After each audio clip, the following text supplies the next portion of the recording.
La semana pasada el mercado puso en duda, a partir de un dato, si los Estados Unidos estaba o no en recesión. Vamos a hablar con nuestro amigo economista y analista internacional, Alberto Ruscolequier, que está con nosotros para hablar de este tema. Alberto, ¿cómo estás? ¿Qué tal, Santiago? Te voy a pedir si me pueden levantar un poquitito el retorno tuyo, ¿ok? Vale, te levanto un poco el retorno y te quería preguntar, el mercado inicialmente decidió que sí, que los Estados Unidos estaban en recesión, luego algunos datos cambiaron la percepción, pero te lo pregunto a vos, como analista internacional y economista, ¿Estados Unidos está en recesión?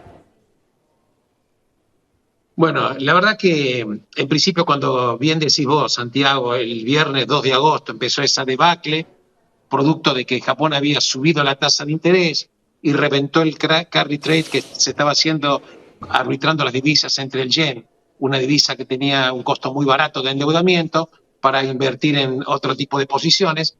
Finalmente les licuó el negocio la suba de la tasa de interés de Japón y empezó a haber una especie de histeria, sabiendo que los mercados también están tan automatizados que cuando empiezan las ventas, las máquinas prácticamente solas empiezan a vender.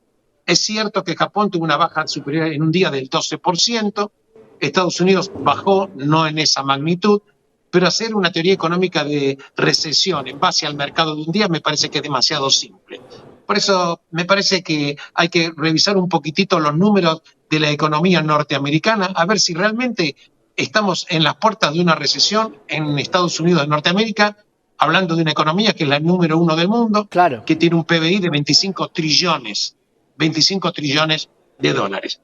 Veamos un poquitito 4 cifras que quiero compartir contigo, Santiago. vamos. Desempleo, tasa de interés, Producto Bruto Interno y la inflación, que me parece que son 4 guarismos fundamentales para tratar de entender si vamos o no a una recesión.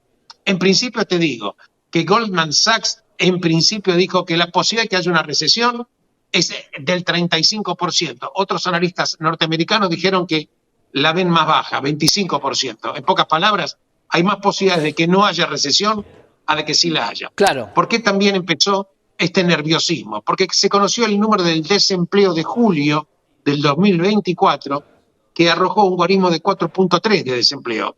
Y claro, el mercado esperaba que iba a haber mayor crecimiento del empleo.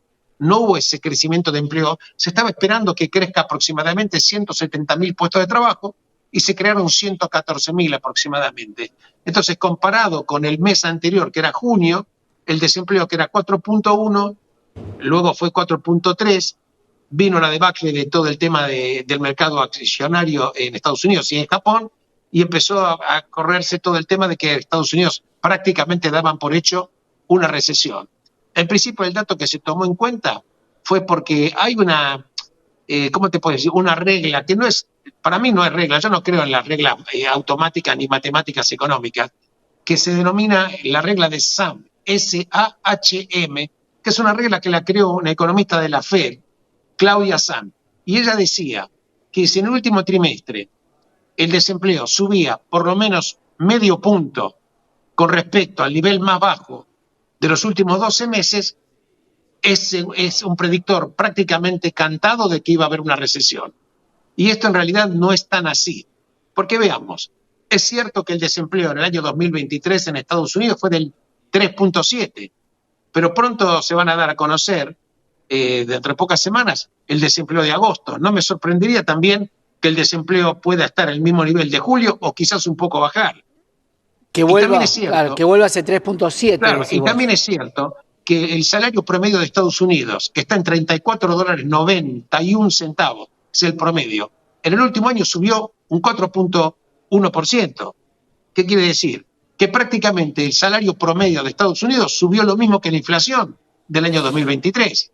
Porque la inflación de Estados Unidos del 2023 fue del 4.14 y la verdad es que en consecuencia tenemos un salario promedio que subió por lo menos igual que la inflación y creo que hay que ver un poquitito qué pasa con las demás ecuaciones. Veamos entonces qué pasa con el Producto Bruto. Primer trimestre del 2024, Estados Unidos creció 2.5. Segundo trimestre del 2024, Estados Unidos creció 2.8. Quiere decir que no estamos viendo no estamos viendo una baja del Producto Bruto de Estados Unidos. El año 2023, Estados Unidos creció el Producto Bruto en 2.5. Es probable que este año, del 2024, tenga un Producto Bruto mayor, el crecimiento que sea más cercano quizás al 3% y alejándose para bien del 2.5 del año 2023. Entonces, en PBI no veo situaciones muy preocupantes. Veamos de la inflación. La inflación, como te dije, Santiago, es 4.14 en el año 2023, ¿correcto? Y se estima que como vienen las situaciones hasta ahora y las proyecciones, es que la inflación de este año esté aproximadamente en 3.1. Lo único que nos está quedando para analizar es la pinza que está teniendo la Reserva Federal con respecto a las tasas de interés, Claro. que está en un nivel más alto. Desde mayo del 2022 ya lo subió 11 veces. Está en un rango de 5.25 a 5.50. Mi percepción es que la próxima reunión de la FED, en mi percepción, de septiembre, la FED va a bajar, va a empezar un proceso de baja de la tasa de interés. Está casi prácticamente pedido por todos los actores económicos de Estados Unidos, casi la FED está prácticamente anunciando que está reviendo eventualmente su política. No quiere decir con esto que va a bajar de golpe 100 puntos básicos, pero es probable que entre 100 puntos básicos y 130 puntos básicos, en varias reuniones que se realiza la FED, la vaya a ir bajando. Y sabemos que en Estados Unidos, cuando empieza automáticamente a bajarse la tasa de interés, los resultados se ven rápidamente. Y también es cierto que el consumo en Estados Unidos, que representa un porcentaje enorme del PBI, casi el 70%, no está reduciéndose. Ponete a pensar que la tasa de endeudamiento hipotecarios en Estados Unidos está en el 7%. Si baja la tasa de interés, baja la tasa de los créditos hipotecarios, los créditos prendarios, para comprar automotores, para financiar tarjetas de crédito y todo. O sea, si a mí me preguntás, yo veo más lejano la posibilidad de una recesión que esta ocurra. Es más, creo que si finalmente la FED decidiera empezar la baja de la tasa de interés, creo que no habría motivos para decir que Estados Unidos va a entrar en una recesión. Clarísimo. Pero bueno, esta es una suposición, no diría una predicción, porque vos sabés que en la Biblia todos los profetas murieron pobres. Pero digo, simplemente creo que hay que analizar un poco la macroeconomía para ver cómo está la economía norteamericana. No la veo demasiado preocupante, creo que el mercado se histerizó por un montón de situaciones, pero creo que no, la macroeconomía de Estados Unidos no está débil ni está preocupada para que necesariamente tengamos que pensar, por lo menos no necesariamente, en una recesión. Lo dejo como pregunta y si querés después lo debatimos en algún otro momento. Durante mucho tiempo se esperó la baja de la tasa de la FED y no se dio. No te escuché, Santiago. Durante mucho tiempo se especuló con la baja de la tasa. ¿Por qué la bajaría hoy, luego del 2 del 8, que marcó una de las caídas más grandes de la bolsa en mucho tiempo?